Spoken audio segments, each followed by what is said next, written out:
Besouro Azul terminou deixando bons ganchos pra gente aí pro futuro da DC nas duas cenas pós-crédito. Vamos falar aqui de Ted Kord, Liga da Justiça da América, Gladiador Dourado, o futuro do Besouro Azul, que tá aí no novo universo do James Gunn, e algumas das referências latinas que tem ali no pós-crédito. E assim, galera, diferente de Shazam, Adão Negro, Flash e os últimos filmes da DC, Besouro Azul, sim, dá pra gente teorizar, porque são ganchos que realmente podem ter futuro no novo reboot do DCU.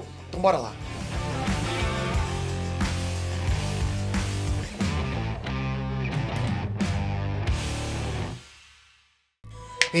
Antes, Peter aqui! Galera, se liga na atual situação do IBEST agora. Olha aí na tela. É assim que tá o IBEST nessa categoria que é YouTuber do ano. Ou então, se você quiser saber como tá Creator do ano, dá uma olhadinha, tá assim, ó. Eu tô em top 3 em todas as categorias, vocês estão conseguindo isso. E falta pouquinho pra próxima fase, mas eu preciso muito da ajuda de quem não votou. Clica agora, vota, faz esse sonho daí virar realidade, tá quase acontecendo. Olha com quem a gente tá disputando, você viu aí? Dá uma olhadinha de novo com quem que tá no páreo com a gente. Você acha que é fácil ganhar? Não é, mas com vocês, olha o que tá acontecendo, olha o que vocês fazem. Porra!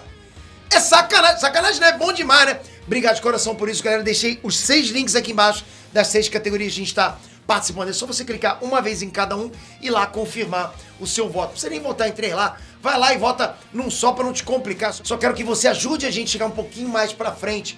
Quem sabe, galera, olha o que tá acontecendo. É culpa sua. Obrigado de coração. Vamos lá. Antes da gente falar do pós-crédito, eu preciso dar um pouquinho de contexto do filme e dos quadrinhos também, pra vocês não ficarem perdidos com muita informação desconexa. O filme do Besouro Azul é sobre a história do Jamie Rice, que é um garoto latino de Palmero City, e do escaravelho alienígena da raça intergaláctica The Reach. Só que esse Besouro Azul é, na verdade, o terceiro Besouro Azul dos quadrinhos, ok? Não é original. E no filme eles seguem essa mesma lógica das HQs. Eles contam que o Dan Garrett foi o primeiro Besouro Azul. Ele foi o primeiro que conseguiu usar o escaravelho. Isso no filme. Depois ele morreu e o Ted Kord tirou o escaravelho do corpo morto do Dan Garrett, dissecou ele lá e tudo mais, e dedicou a vida dele inteira a estudar esse escaravelho. O Ted ele nunca conseguiu ativar os poderes do escaravelho. O escaravelho ficava inativo. Então o que aconteceu? O Ted ele investia mais em criar super tecnologias. Ele criava um monte de arma maluca, invenção maluca. Tipo, vocês lembram do professor Bugiganga? Os vovôs aí vão lembrar, ok? Bom, eu lembro um pouquinho só, meu vovô que falava.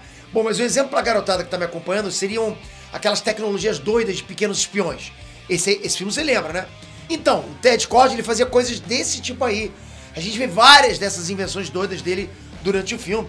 Sabe, chiclete que vira airbag, nave em forma de besouro que solta lá pum tóxico, minigun colorida. Esse é o Ted Kord. Vocês estão vendo exatamente o que era nos quadrinhos. E ele sabia lutar muito bem. Ele era um super-herói, ele era o Besouro Azul. Ele que é o Besouro Azul mais conhecido, pra vocês terem noção, ok? Quando se fala em Besouro Azul, é o Ted Kord. Quando se fala, por exemplo, em Lanterna Verde, quem que vem na sua mente? Hal Jordan. Mesma coisa com o Besouro Azul, é o Ted Kord. Nos quadrinhos ele fez parte da Liga da Justiça da América. Ele tá sempre com o Gladiador Dourado, eles são amigos inseparáveis. Aliás, quem acompanhou essa fase dos quadrinhos sabe, pô, tiveram capas de revista, os dois juntos, os dois rindo pra caramba. São dois zoadores, cara, a gente ria muito vendo as histórias dos dois. Os dois zoando os outros super-heróis, sabe, falando baixinho. Era bom demais. Então, assim, eles são hilários juntos. Então, assim, o Ted Kord tem um núcleo próprio dele dentro da DC. Com o Guy Gardner, que é outro Lanterna Verde bem nojento, né, bem sacana. A Fogo, a Gelo, o Gladiador Dourado, enfim, tá lá o núcleo dele. E é um núcleo com uma dinâmica muito boa, que funciona muito bem e que muito provavelmente o James Gunn deve adaptar nesse novo DCU. Então o Ted Kord aparece no filme, Peter? Galera, o Ted Kord é uma parte importante do filme, porque ele é o pai da Jennifer Kord, a personagem da Bruna Marquezine. Ele tinha assumido a empresa da família, as Indústrias Kord. Ele não queria que a empresa fabricasse armas. É uma trama meio parecida com a trama de Homem de Ferro 1. Só que ele é aquele tipo de personagem pesquisador, explorador. E ele não ia ficar quieto, parado, sendo o CEO da empresa. Volta e meia ele dava umas sumidas lá e voltava. Depois de uma semana, coisa assim, ele voltava. Só que um dia ele sumiu e não voltou mais. A partir daí a gente pode pensar em várias teorias do que aconteceu com ele. Pode ter acontecido qualquer coisa. E aí a gente entra na primeira cena pós-crédito. A primeira cena pós-crédito acontece lá na Batcaverna, né? Ou melhor, Besouro Caverna do Ted Kord. Como o tio do Jamie tinha ativado o PC lá da Besouro Caverna, né, que estava desativado há anos, uma mensagem automática tocou. Eu só não entendi porque só tocou depois que todo mundo foi embora, mas tudo bem, vamos seguir. Na mensagem, era o Ted Kord enviando uma mensagem de voz explicando que ele ainda estava vivo e que era para a filha dele saber que ele estava vivo. Infelizmente tocou quando não tinha ninguém lá ouvindo. Ao menos pareceu que ninguém estava ouvindo, pra gente pareceu isso. Só que a gente tem que lembrar que no final do filme, a Jane Kord fala lá algo como, né, vou voltar pra mansão dos meus pais, ver as pinturas da minha mãe, blá blá blá. Ela diz claramente que vai voltar pra lá. E a Besouro Caverna fica lá, né, no subsolo da mansão. Então com certeza ela vai dar uma passadinha lá e talvez encontre a mensagem que o pai mandou. Lembrando que o Jamie ativou a armadura do Besouro Azul e disse que ia dar uma carona pra Bruno, né? Ou seja, eles foram juntos pra lá.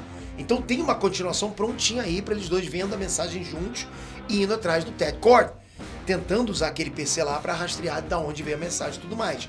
Se eu fosse chutar, eu diria que estão querendo adaptar a trama da The Reach, né, que é a raça que criou os Caravelhos, pra eles dominarem planetas pelo universo. A The Reach é uma raça de conquistadores cósmicos. É tipo os Saiyajins, né? E nos quadrinhos rola uma baita guerra da Terra com eles. Eles se passam lá de alienígenas bonzinhos e tal, amigos do governo. Inclusive, a Justiça Jovem adapta essa trama aí da The Reach super bem. Sabe, deles sendo amigos do governo e tal, ficando bem na mídia e tudo mais. É meio Scrooge, né? Eu consigo até imaginar isso perfeitamente numa continuação.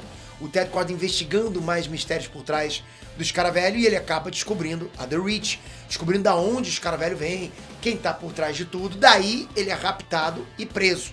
Pode ser muito bem uma trama assim. Tem uma trama legal pra contar aí, um plot de investigação, sabe, conspiração de invasão alienígena e tal, né? Nos quadrinhos, inclusive, o Pacificador ajuda a lutar contra essa invasão aí. Nas HQs, o Pacificador é quem é o mentor do Jamie, ele é o sensei do Besouro Azul. Então o James Gunn ele pode ter planos aí pra essa galera toda, né? Pacificador, Besouro Azul, Ted Kord, enfim. Inclusive, uma das primeiras produções do novo DCU do James Gunn vai ser a série do Gladiador Dourado.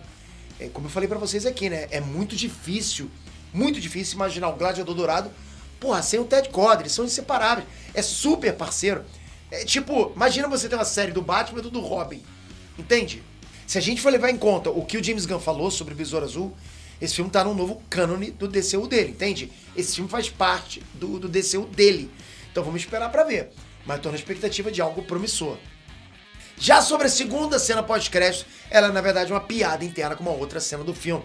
Tem uma cena lá que o tio do Besouro Azul, né, que aliás é o melhor personagem do filme, aquele cara impagável, né? Mas aí nessa cena ele hackeia as câmeras de segurança, né, das indústrias Scott e bota pra passar o desenho do Chapolin Colorado lá pros seguranças. Daí nesse segundo pós-crédito mostra em tela cheia lá a ceninha do desenho do Chapolin Colorado que ele tinha colocado lá nas câmeras do início do filme. E como todo mundo sabe, Chaves e Chapolin Colorado são personagens mexicanos. E o filme aborda muito isso da cultura mexicana, cultura latina no geral. Então o Chapolin é um desses elementos e referências culturais que estão lá. E curiosamente, a gente também compartilha, porque Chaves e Chapolin Colorado são muito populares no Brasil. Quem é que não gosta de... Na boa, se o cara virar pra você e falar que não gosta de Chaves e Chapolin, desconfia. Esse cara é estranho. Enfim, eu não sei vocês, mas eu me diverti demais, muito com isso. E eu trouxe um lado que a gente ainda não tinha visto no cinema de super-herói. Lembrando, galera, deixei os 6 links aqui embaixo. Você pode fazer o impossível se tornar possível. Por enquanto, o impossível está sendo possível. Não sei mais pra frente, tá chegando muito no final. Tá acabando, então conto muito com você. Mas e você, o que você achou dessas cenas pós-crédito? Curtiu o filme? Tá com expectativa pra volta desse personagem no DCU? Comenta aqui embaixo, vamos ler tudo. Obrigado de coração, galera. Agora toca aqui, ó, se inscreve aqui.